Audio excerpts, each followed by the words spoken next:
स्वागत है आपका हमारे YouTube चैनल पूजा स्टडी में। कल हम लोग सिंधु सभ्यता घाटी पढ़े थे।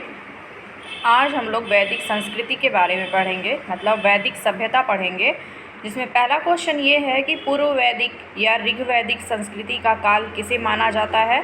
तो ये 1500 से लेके 1000 ईसा पूर्व पे माना जाता है। फ्रेंड्स, ये सी-टेट, टी-एट, सुपर टेट आदि सब एग्ज़ामों के लिए ये सबसे इम्पॉर्टेंट है, जो मैं 50 क्वेश्चन लेकर आई हूँ। जिसमें दूसरा क्वेश्चन ये है कि उत्तर वैदिक संस्कृति का काल किसे माना जाता है। तो 1000 ईसा पूर्व से लेके 600 ईसा पूर्व। आर्य शब्द का शाब्दिक अर्थ है, तो क्या अर्थ है? श्रेष्ठ या तो कुलीन। चौथा क्वेश्चन ये है कि किस फसल का ज्ञान वैदिक काल के लोगों को नहीं था। तो ये तंबाकू का ज्ञान वैदिक काल के लोगों को नहीं था। पांचवा क्वेश्चन है उत्तर वैदिक काल के वेद विरोधियों और ब्राह्मण विरोधी धार्मिक अध्यापकों को किस नाम से जाना जाता है। मतलब ब्राह्मण विरोधी और धार्मिक अध्यापकों को हम किस नाम से जानते थे। तो हम उत्तर वैदिक में उन लोगों को हम श्रमण के नाम से जानते थे। वैदिक गणित का महत्वपूर्ण अंग है, तो क्या अंग है इनका? सलव सूत्र। किस वेद में प्राचीन वैदिक युग की संस्कृति के बारे में सूचना दी गई है। तो किस वेद में दी गई है? ये ऋग्वेद में दी गई है। वेदों की संख्या कितनी है हमारी? 4, जिसमें से सबसे पहला वेद है ऋग्वेद, यजुर्वेद, अथर्ववेद और सामवेद। 9वां क्वेश्चन है भारत के राज चिन्ह में प्रयुक्त होने वाले शब्द सत्यमेव जयते किस उपनिषद से लिया गया है। तो ये किससे लिया गया है? मुंडक उपनिषद से लिया गया है। 10वां क्वेश्चन है ऋग्वैदिक आर्यों का मुख्य व्यवसाय क्या था। तो ऋग्वैदिक आर्यों का जो मुख्य व्यवसाय था वो पशुपालन था। भारतीय संगीत का आदि ग्रंथ कहा जाता है, तो किसको कहा जाता है? सामवेद को। 4 प्रकार के हमने आपको वेद बताए थे। पहला है ऋग्वेद, दूसरा है यजुर्वेद, तीसरा अथर्ववेद और चौथा सामवेद। प्रथम विधि निर्माता कौन था। तो प्रथम विधि निर्माता हमारे मनु थे। 13वां क्वेश्चन है कृष्ण भक्ति का प्रथम और प्रधान ग्रंथ क्या था। तो श्रीमद् भागवत गीता। 14वां क्वेश्चन है ऋग्वेद में संपत्ति का प्रमुख रूप क्या है। तो इसका प्रमुख रूप है गोधन। 15वां क्वेश्चन है ऋग्वेद के किस मंडल में शूद्र का उल्लेख पहली बार मिलता है। तो पहली बार हमको किसमें मिलता है? 10वीं में। 16वां क्वेश्चन है पुराणों की संख्या कितनी है। तो पुराणों की संख्या हमारी कितनी है? 18। 17वां क्वेश्चन है वैदिक धर्म का मुख्य लक्षण किसकी उपासना से था। तो किसकी उपासना से था? ये प्रकृति की उपासना से था।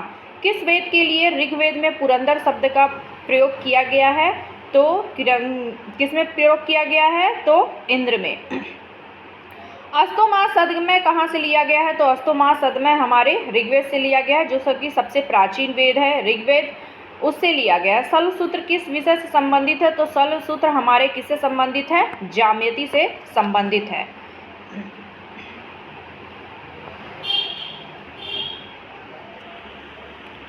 आर्य भारत में बाहर से आए और सर्वप्रथम बसे थे। वो कहाँ बसे थे? जो आर्य थे वो भारत में आए तो थे वो बाहर से, लेकिन वो पहले कहाँ पे बसे थे? वो पंजाब में बसे थे। 22वां क्वेश्चन है ऋग्वेद का कौन सा मंडल पूर्णतः सोम को समर्पित है। तो 9वां मंडल जो है वो सोम को समर्पित है। 23वां क्वेश्चन है प्रसिद्ध 10 राजाओं का युद्ध 10 राज युद्ध किस नदी के तट पर लड़ा गया था। तो ये किस नदी के तट पे लड़ा गया था? परुशड़ी के नदी पे तट पे लड़ा गया था।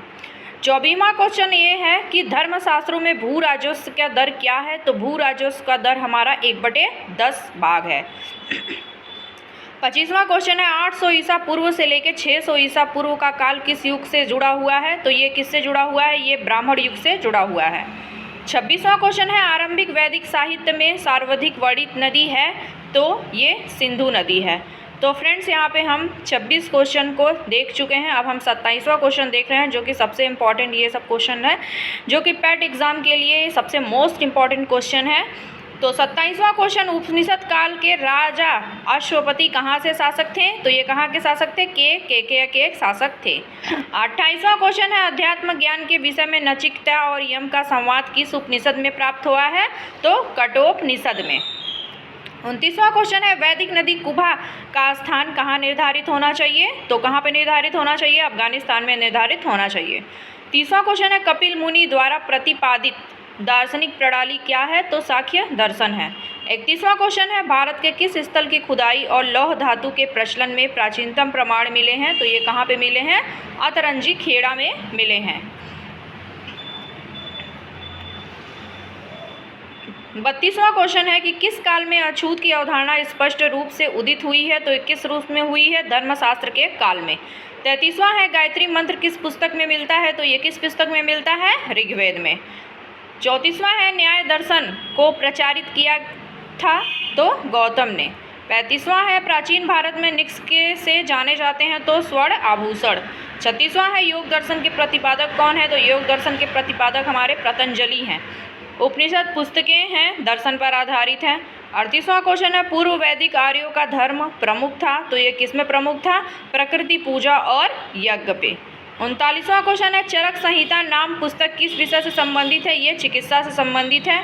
ये सबसे मोस्ट इम्पॉर्टेंट है, ये पेट में पूछा गया था ये क्वेश्चन। 40वां क्वेश्चन है यज्ञ संबंधी विधि विधान का पता चलता है? तो किस वेद में पता चलता है? हमारा यजुर्वेद में। 41वां क्वेश्चन है वैदिक युगीन सभा क्या थी? तो वैदिक युगीन सभा हमारी मंत्री परिषद थी। सबसे प्राचीन वेद कौन सा है? तो ऋग्वेद है। कौन भारतीय दर्शन का आरंभिक विचारधारा है? तो कौन सा है? सांख्य। 44वां क्वेश्चन है प्राचीनतम व्याकरण अष्टाध्यायी के रचनाकार कौन है? तो कौन है ये? पाणिनि साहब हैं। 45वां क्वेश्चन है कौन सी स्मृति प्राचीनतम है? तो मनुस्मृति प्राचीनतम है। आदि काव्य की संज्ञा किसे दी जाती है? तो रामायण को दी जाती है, जिसे हम आदि काव्य के नाम से भी जानते हैं रामायण को। 47वां क्वेश्चन है ऋग्वेद में सबसे पवित्र नदी किसे माना जा गया है? तो ऋग्वेद में हमारी जो सबसे पवित्र नदी है वो हम सरस्वती को मानते हैं। 48 क्वेश्चन है कि वैदिक समाज की आधारभूत इकाई थी? तो कौन सी इकाई थी? काल। 49 क्वेश्चन है ऋग वैदिक युग की प्राचीनतम संस्था कौन सी थी? विदत। और लास्ट क्वेश्चन है हमारा ब्राह्मण ग्रंथों में सर्वाधिक प्राचीन कौन सा है? तो शतपथ ब्राह्मण हमारी जो है कि सबसे प्राचीन ये संस्था है। जो ब्राह्मण ग्रंथों में सर्वाधिक प्राचीन कौन सा है? तो शतपथ ब्राह्मण है। तो यहाँ पे हमने 50 पूरा क्वेश्चन हमने कवर किया। किसके बारे में? हमने वैदिक सभ्यता के बारे में हमने 50 क्वेश्चन को कवर किए हैं।